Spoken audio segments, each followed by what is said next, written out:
Pasko na nga. 94 days before Christmas. Ay, Merry Christmas! walang number coding sa Metro Manila dahil sa Super Typhoon Nando. Magandang umaga po. Balita na po sa ilang saglit. Ako po naman ang inyong lingkod. Wow! Si Melo del Prado! Panalo!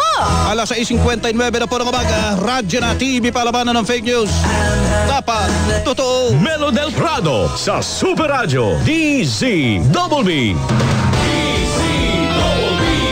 Super Radio number 1!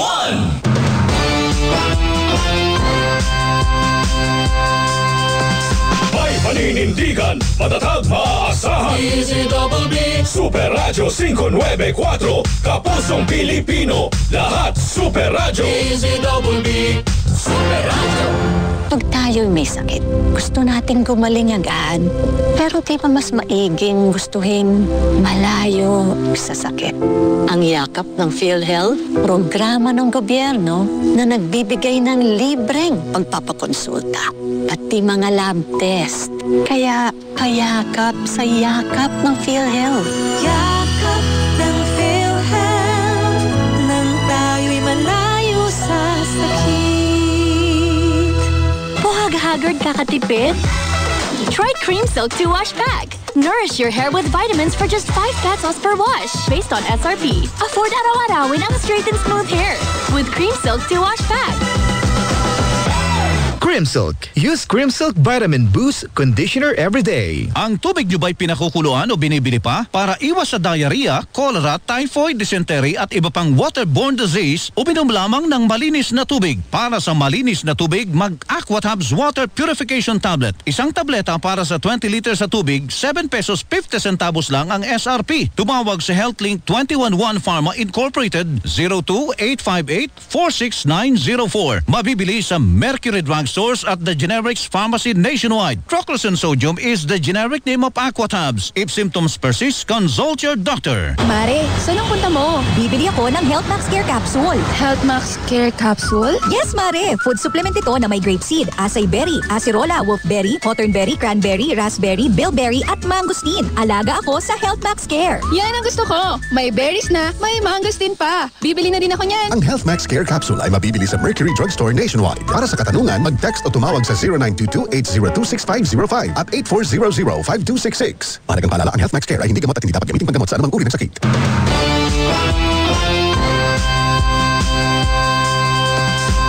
Sa balita, yan ang aming hanata. DZBB Super Radio 594, lagi naka-alerto, serbisyong totoo. DZBB Kapuso nyo sa radyo. Walang kinikilingan, walang pinoprotektahan, serbisyong totoo lamang, walang iwanan.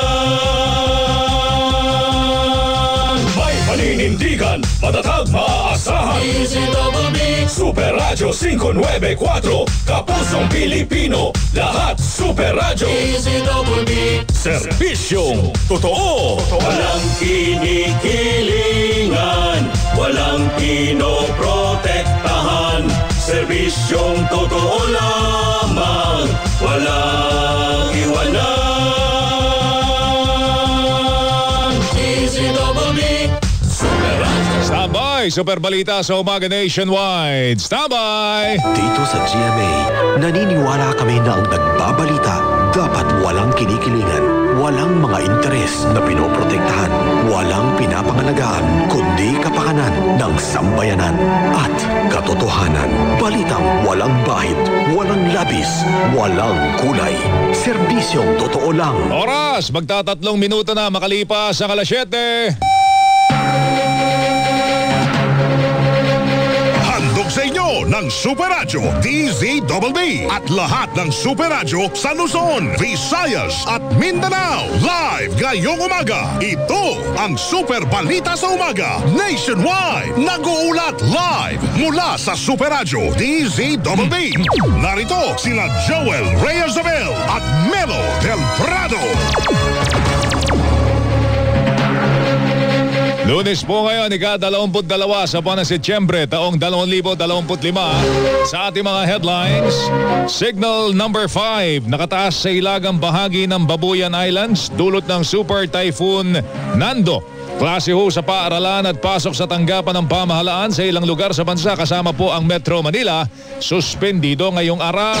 Buong bansa pinaghahanda ng Office of Civil Defense sa epekto ng Super Typhoon Nando, pinaigting na habagat at localized thunderstorm.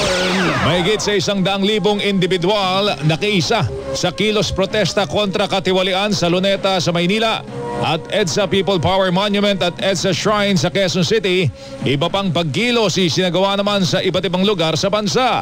Mahigit sa 70 pulis sugatan sa gitna ng panggugulo ng ilang grupo sa ilang lugar sa Maynila, kasabay ng kilos protesta kontra katiwalian. Website ng ilang ahensya ng gobyerno tinangka na i-hack sa gitna ho ng mga kilos protesta kontra katiwalian kahapon. Mga nakahalap na dokumento at ebidensya ni dating Bulacan Assistant District Engineer Bryce Hernandez uungkatin sa pagdinig ng Senate Blue Ribbon Committee bukas. Investigasyon ng Independent Commission for Infrastructure sa maanomalyang flood control projects dapat maging bukas sa publiko. Ayon kay Akbayan Party List Representative Jel Jokno.